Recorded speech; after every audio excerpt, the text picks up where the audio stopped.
Bonjour et bienvenue au Festival d'Astrogène 2020, qui cette année est 100% numérique. Dans le cadre de ce fil rouge consacré aux enfants de plus de 10 ans, nous allons vous proposer des présentations et des activités quotidiennes selon le programme suivant. Aujourd'hui, nous allons parler de l'origine de notre Terre et de notre place dans le système solaire. Demain, nous parlerons des lanceurs, notamment des dernières innovations dans le domaine. Mardi, nous nous intéresserons à l'exploration martienne, notamment en décrivant la mission Persévérance. Mercredi, nous décrirons les principaux télescopes spatiaux. Et enfin, jeudi, nous ferons un tour d'horizon des objets et des structures présentes dans l'univers.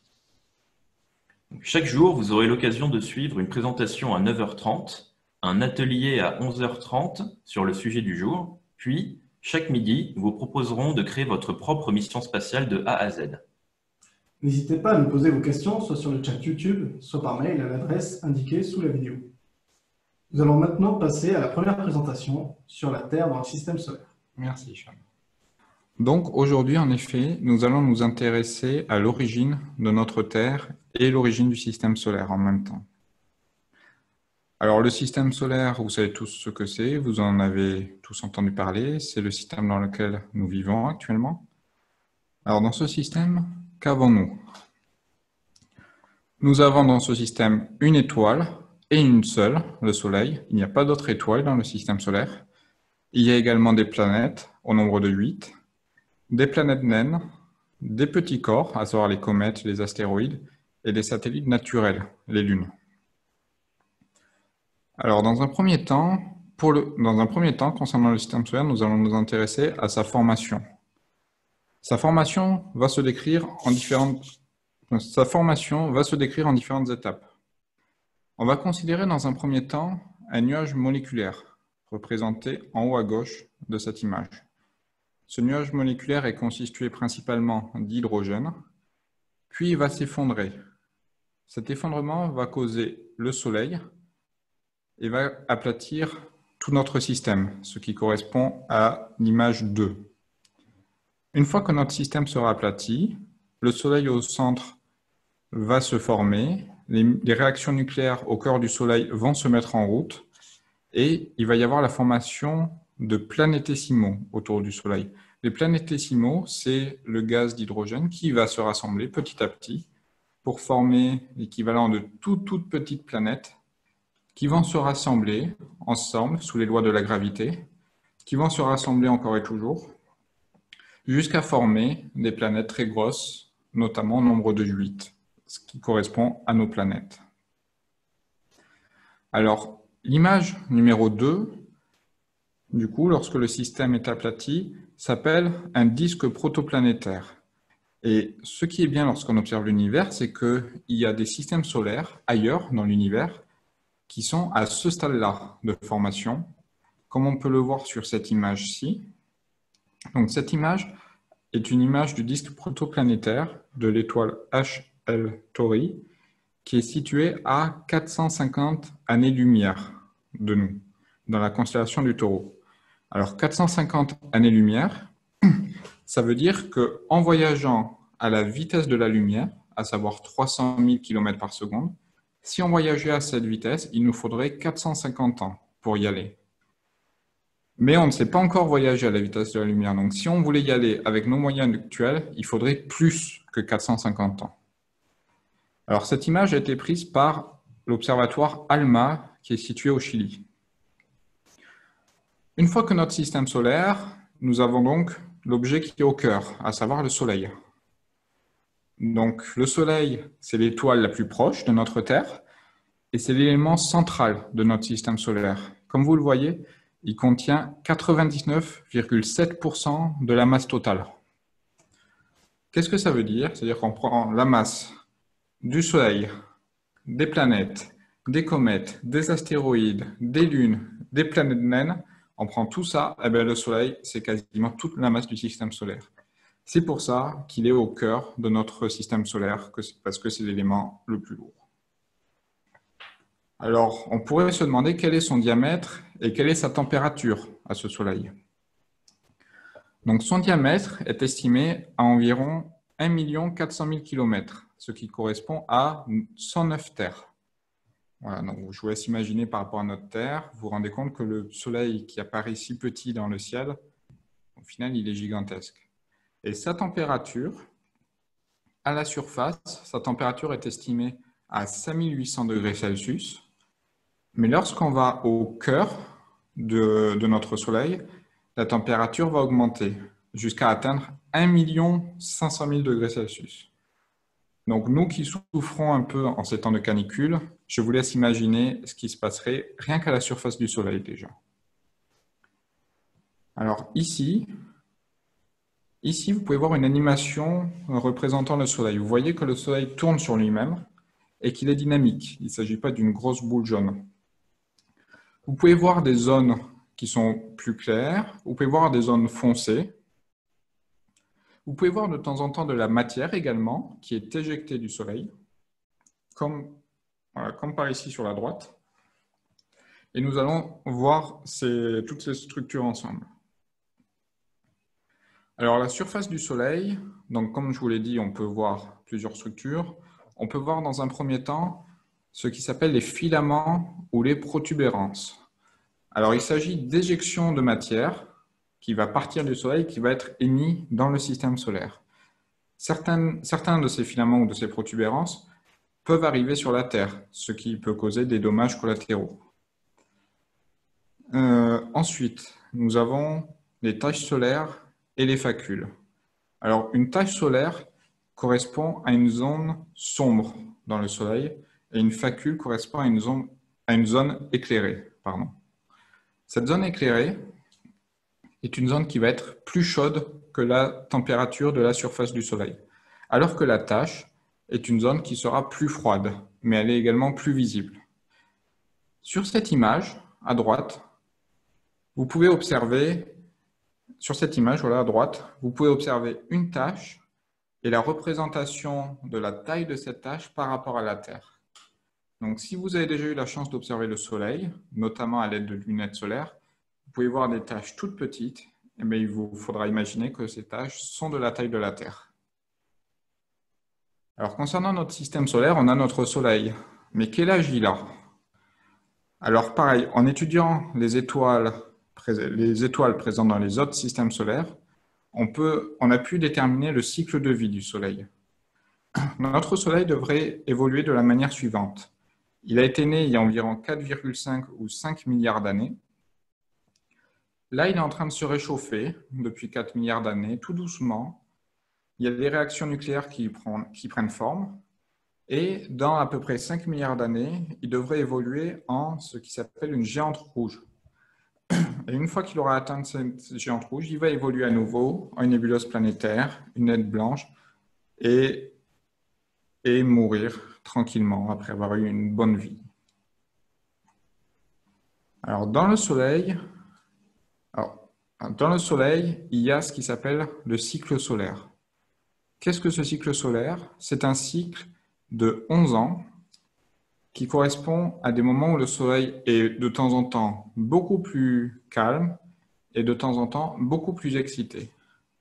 Regardez par exemple cette image de gauche, issue du satellite SOHO. Vous vous rendez compte qu'en 1996 et en 2006, le Soleil était assez calme. Il n'y avait pas de facules, il n'y avait pas de taches, il y avait très peu d'éjections de matière en dehors du système solaire. Mais si on prend la moitié du cycle, donc 5,5 années, à savoir en 2001, vous vous rendez compte qu'en fait, ce Soleil, il était très actif. Il y a énormément de facules, il y a également énormément de taches solaires. Et là, l'éjection de matière du Soleil est beaucoup plus importante. Et c'est dans ces situations-là que l'on peut voir notamment sur Terre les aurores et qu'il peut y avoir des perturbations beaucoup plus importantes. Alors, ce qui est bien avec ce cycle solaire de 11 ans, c'est qu'il est étudié depuis très longtemps. On se base notamment sur le nombre de taches solaires et on peut retrouver des mesures issues des années 1750. Ça fait donc plus de 250 ans que l'on mesure les taches solaires que l'on peut observer à la surface. Et vous voyez un cycle qui semble vraiment régulier depuis 250 ans. C'est ce qui correspond à notre cycle solaire de 11 ans. Alors maintenant, je vais vous montrer, toujours par rapport au cycle solaire, ce qui se passe dans le cadre d'une éruption massive. Alors cette image correspond à une image d'un coronographe. Qu'est-ce qu'un coronographe? Vous voyez ici un petit cercle blanc au cœur de l'image. Ce petit cercle blanc correspond à la taille du Soleil. Alors pour observer non pas le Soleil, mais la matière qui est éjectée du Soleil, on va mettre un cache sur le Soleil. Ça correspond au cercle bleu que vous voyez tout autour. Et ce cercle bleu, en fait, du coup, va nous cacher la luminosité du Soleil, va nous cacher la lumière issue du Soleil, et on va pouvoir observer de manière plus intéressante la matière éjectée. Alors, qu'est-ce qui se passe lorsqu'on lance l'animation? Lorsqu'on lance l'animation, on se rend compte de la matière qui est éjectée, notamment en haut et sur la gauche de l'image. Et vous vous rendez compte qu'il y a énormément de matière éjectée sur cette vidéo qui a été prise au niveau d'octobre 2003. Donc voilà, vous voyez de la matière de plus en plus éjectée. Et là, vous voyez quelques parasites sur le télescope. Là, vous en voyez énormément. C'est parce que la matière est tellement éjectée et dans la direction du satellite qu'il va perturber tout le signal du satellite et qu'il va empêcher de prendre ces photos correctement. On a fait une description de notre Soleil. Maintenant, il va falloir nous intéresser aux planètes. Mais les planètes, comment elles s'appellent déjà? Donc, on a nos 8 planètes, Jupiter, Mars, Mercure, Neptune, Saturne, la Terre, Uranus et Vénus. Là, elles sont dans l'ordre alphabétique, mais elles ne sont pas dans l'ordre dans le système solaire. Donc, du coup, il va nous falloir remettre un peu d'ordre sur toutes les planètes que nous avons. Alors, quels sont l'ordre? Donc, à votre avis, quelle est la première planète après le Soleil? Il s'agit de Mercure. Ensuite, nous avons Vénus. Puis, je pense que vous l'avez reconnu, la Terre. Après la Terre, nous avons Mars. Ensuite, nous avons Jupiter. Puis, avec ses anneaux, Saturne. Ensuite, nous avons Uranus. Et pour terminer, nous avons Neptune. Voilà nos 8 planètes du système solaire, et pas 9. On n'en a que 8. Alors, ces planètes peuvent être séparées en 2 catégories. Il y a tout d'abord les planètes telluriques. Ce sont les 4 planètes les plus proches du système solaire, à savoir Mercure, les plus proches du Soleil, pardon, à savoir Mercure, Vénus, la Terre et Mars. Et de l'autre côté, nous avons les 4 planètes les plus lointaines du système solaire, Jupiter, Saturne, Uranus et Neptune. Alors, les 4 planètes les plus proches sont appelées planètes telluriques ou planètes rocheuses, car elles sont composées de roches, alors que les 4 dernières planètes sont appelées planètes gazeuses, car elles sont tout simplement composées de gaz. Jetons un œil maintenant à la taille de ces planètes. Ici, vous voyez une image où la distance n'est pas respectée entre les planètes, mais la taille des planètes les unes par rapport aux autres est respectée. Vous pouvez voir la Terre ici, qui est la 3e planète du système solaire. Mais la Terre, quand vous la comparez aux planètes gazeuses notamment, vous vous rendez compte qu'on est tout petit. On a un grain de sable comparé à Jupiter ou Saturne. Alors imaginez, nous, ce qu'on est par rapport à la Terre et ce qu'elle est par rapport à Jupiter. Ce qui permet de nous remettre un peu, ce qui permet de nous représenter un peu mieux notre place dans le système solaire. Alors justement, on n'a pas parlé, avant on a parlé des tailles, maintenant on va parler des distances. Et je vais vous proposer un petit jeu. Je vous ai placé en bas le Soleil sur la gauche et la planète la plus lointaine, Neptune, qui est sur la droite. Maintenant, il va vous falloir deviner, selon vous, entre le Soleil et Neptune, où se situe la Terre. Donc, je vous laisse un petit moment de réflexion afin de pouvoir positionner la Terre, selon vous. Où est-ce que vous la voyez?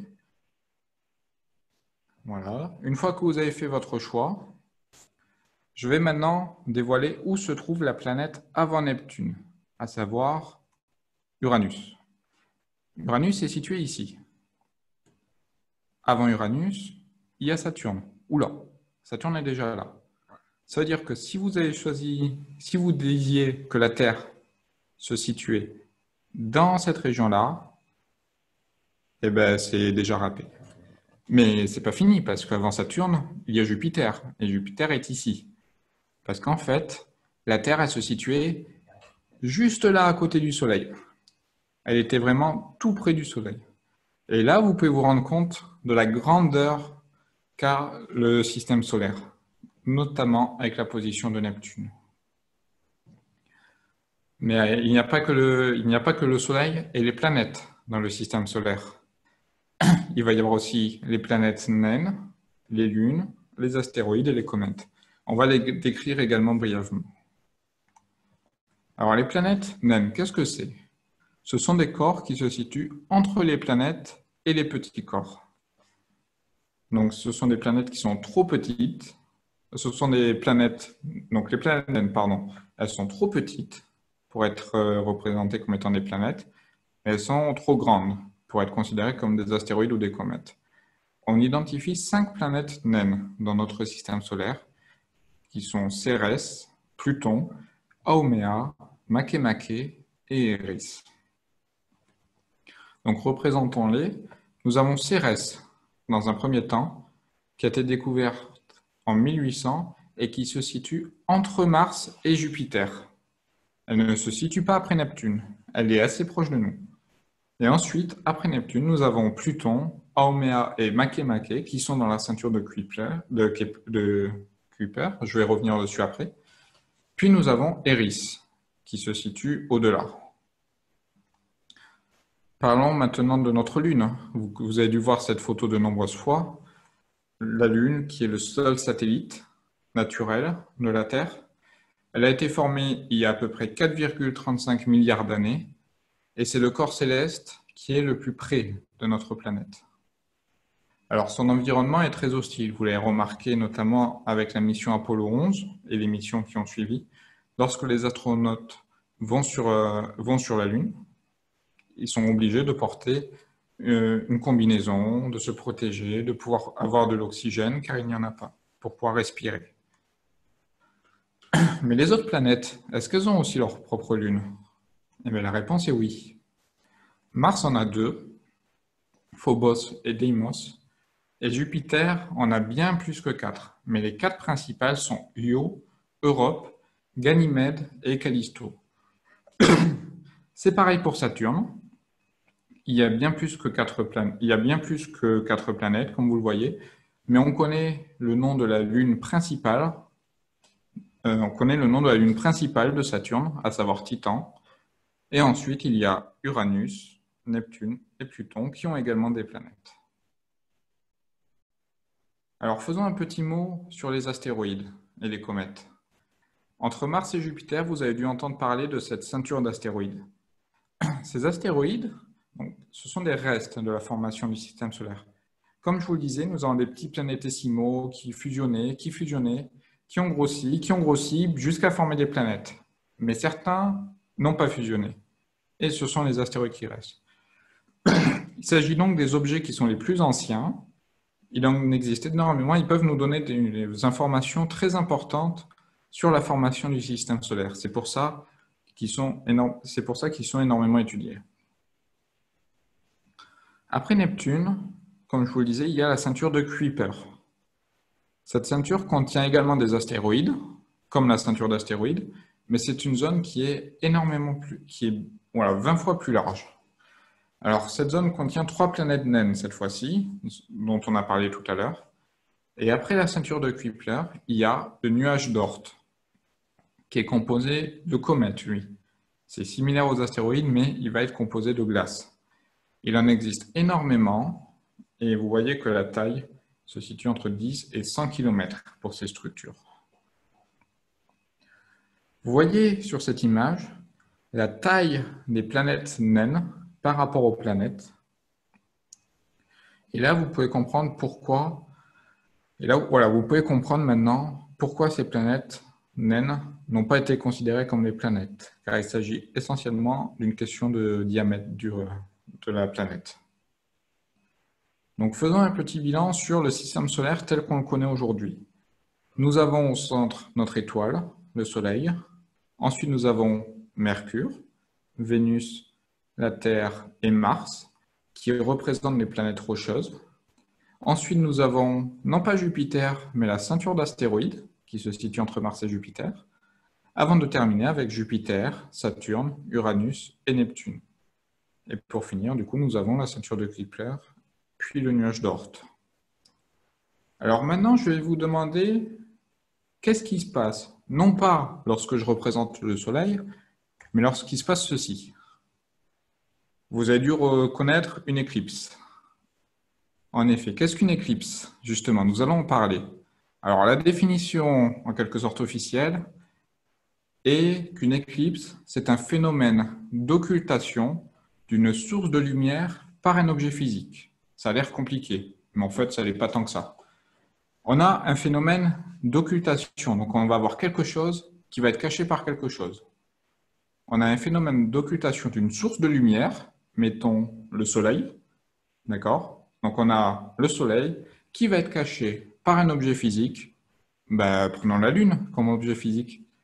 Voilà, donc un phénomène où il va y avoir le Soleil qui va être caché par la Lune, il va y avoir la source de lumière qui va subir une occultation par un objet physique. Au final, ce n'était pas si compliqué que ça. Mais il existe plusieurs catégories d'éclipses. Il n'y en a pas une seule. Il y a une éclipse totale, où la source de lumière est totalement cachée. Lorsqu'on a le Soleil qui est totalement caché en pleine journée, du coup, on a la luminosité sur Terre qui diminue fortement. C'est arrivé notamment au mois de mars 2015. Mais on a également des éclipses partielles, où la source de lumière est partiellement cachée. C'est comme si la Lune passait non pas pile devant le Soleil, mais juste à côté. Et dans ce cas-là, il y aura toujours un peu de luminosité qui passera. Vous pouvez voir ici un exemple d'éclipse totale sur la gauche. D'accord? On a le Soleil qui est entièrement caché par la Lune. Et sur la droite, on a une éclipse partielle. Si on imagine que la Lune, par exemple, venait d'une zone en bas à gauche et qu'elle se déplaçait vers une zone en haut à droite, vous voyez que la Lune, elle ne peut pas tout recouvrir, ce qui correspond à notre éclipse partielle. Alors sur Terre, on voit deux sortes d'éclipses. Avez-vous une idée de ce que peuvent être ces deux éclipses? Il va y avoir l'éclipse solaire et l'éclipse lunaire. C'est quoi la différence entre ces deux éclipses? Utilisons les schémas du bas. L'éclipse solaire veut dire que c'est le Soleil qui va être caché. Vous pouvez voir que le Soleil va être caché par la Lune. La Lune va s'interposer entre le Soleil et la Terre pour faire une zone d'ombre. Et dans cette zone d'ombre, représentée en gris foncé, nous allons avoir notre éclipse totale. Vous observez également des zones qui sont en gris clair. Ces zones en gris clair, par exemple ici, ces zones vont correspondre à l'éclipse partielle. C'est-à-dire que dans ce point, la Lune n'est pas parfaitement alignée avec le Soleil. Après, nous avons également une éclipse lunaire. Cette fois-ci, c'est la Lune qui va être cachée, comme vous pouvez le voir sur le schéma à droite. Sur le schéma à droite, on a notre Soleil, on a notre Lune, et là, ce n'est pas la Lune qui va se mettre entre le Soleil et la Terre, mais c'est la Terre qui va se mettre entre le Soleil et la Lune. Donc c'est la Terre qui va faire de l'ombre sur la Lune, ce qui permettra de voir moins ou plus du tout la Lune. Vous voyez également un peu de rouge, on va en parler juste après. Mais avant ça, voyons les deux exemples d'éclipses. À gauche, vous avez une éclipse solaire, où le Soleil est caché, puis il réapparaît. Donc vous voyez également la Lune, qui est l'objet en noir qui le traverse.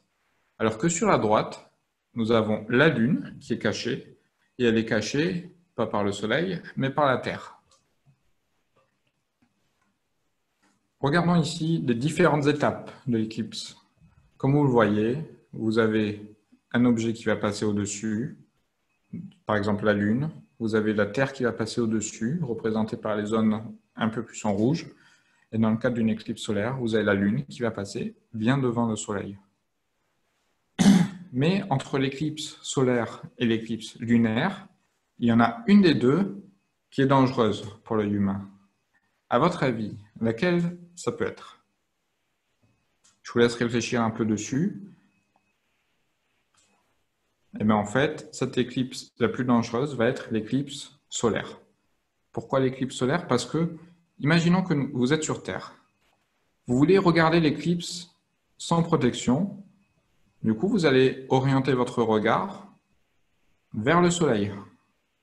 Et il ne faut jamais regarder le Soleil directement à l'œil nu. Parce que dans le cadre d'une éclipse lunaire, votre regard sera orienté vers la Lune, donc de l'autre côté du Soleil. C'est pour ça que dans le cadre d'une éclipse solaire, il faut toujours avoir des petites lunettes de protection qui semblent être en carton, mais qui sont très très importantes, car sinon vous allez vous brûler la rétine, et cette éclipse risquerait d'être la dernière chose que vous verrez. Et même si une éclipse est très beau à voir, ça ne vaut pas le coup d'aller jusque-là. Parlons maintenant de ce phénomène que vous avez peut-être pu observer ces dernières années. Il a été présent assez fréquemment et il s'agit de lune rouge. Alors pourquoi rouge? Pourquoi cette lune de sang, en quelque sorte? Eh bien, ce rouge, vous pouvez, en méditant un petit peu, vous pourriez vous-même trouver d'où il vient, en fait. Je vais vous donner un exemple. Sur Terre, ce rouge, on peut le voir à un certain moment de la journée. Est-ce que vous avez des idées? Si vous n'avez pas d'idées, vous pouvez le voir, par exemple, dans le cadre de coucher de soleil. Dans le cadre de coucher de soleil, le rayon qui va venir du soleil va traverser plus d'atmosphère. Et vu qu'il va devoir traverser plus d'atmosphère de la Terre, il va se teinter de rouge. Et en fait, dans le cadre d'une éclipse avec une lune rouge, il faut que le soleil, la Terre et la Lune soient parfaitement alignés parce que le rayon du soleil, il va traverser l'atmosphère de la Terre, mais il ne va pas se poser sur la Terre, il va continuer son chemin en étant teinté de rouge et il va se poser sur la Lune. Donc c'est un événement qui est très rare, il faut vraiment que les trois corps soient parfaitement alignés. Vous pouvez voir ici, sur ce schéma, comment ça se passe. Nous avons le Soleil, la Terre, et le rayon parfaitement aligné va causer une zone rouge, en quelque sorte, qui va se situer au-delà de la Terre. Et lorsque la Lune va passer dans cette zone, elle va donc se teinter de rouge. Il s'agit donc de lumière qui provient du Soleil. Alors ce phénomène, il a eu lieu en 1910, en 1928, et vous voyez, il a eu lieu à peu près tous les un peu moins de 20 ans. Donc voilà, il a eu lieu en 2015, d'accord? Donc c'est la période que nous avons vécue récemment. Et il va avoir lieu aux alentours de l'année 2033 maintenant. Donc il va falloir donner rendez-vous et à partir des années 2030 et quelques, du coup, vous allez pouvoir observer à nouveau ce phénomène, car là, il s'est fait de plus en plus rare. Alors, nous allons terminer avec un dernier point sur ces éclipses. À votre avis, que voyons-nous dans l'ombre ici? Nous avons 3 photos issues d'une éclipse totale d'une lune, mais nous avons quelque chose dans l'ombre. Est-ce que vous avez des idées de ce que ça pourrait être? Eh bien, en fait, cette ombre, il s'agit de notre Terre. C'est notre Terre qui fait l'ombre pour causer cette éclipse, et non pas le Soleil. Pour terminer, nous allons parler de ces phases de la Lune. Est-ce que vous les connaissez vraiment? Est-ce que vous connaissez le nom, leur origine? Ben, on va vérifier ça maintenant. Alors, leur nom, dans un premier temps, nous avons le premier quartier, la première lune, le dernier quartier et la nouvelle lune. Alors, comment faire pour déterminer si, par exemple, la deuxième image de gauche ou la deuxième image de droite, comment on peut faire pour déterminer quel est le premier quartier ou le dernier quartier? Eh bien, imaginons que nous mettons un trait droit, d'accord, un trait vertical sur cette lune. Sur la lune située sur la droite, d'accord, la deuxième lune à droite, nous allons avoir un P. P comme premier.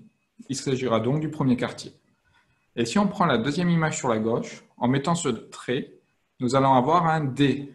D comme dernier, ça sera donc le dernier quartier. Mais ces phases, d'où elles viennent? Pourquoi est-ce qu'on a ces phases-là?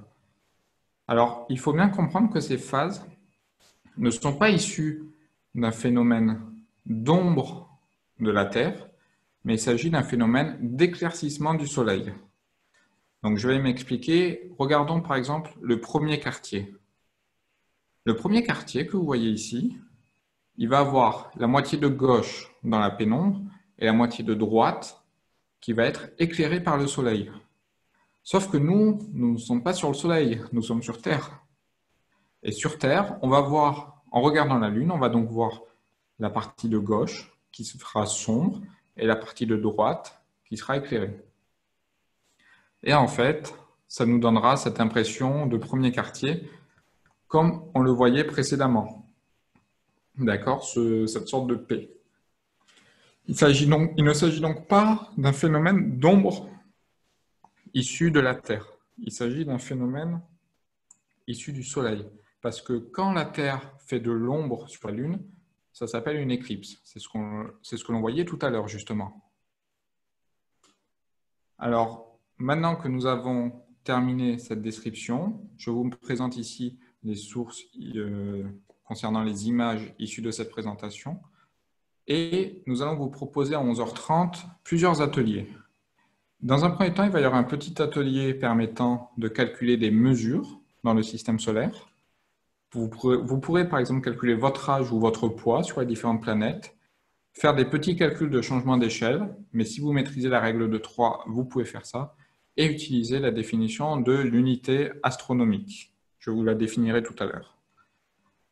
Et ensuite, nous construirons un éventail du système solaire qui est à l'échelle, excepté Neptune parce qu'elle se situe un peu trop loin.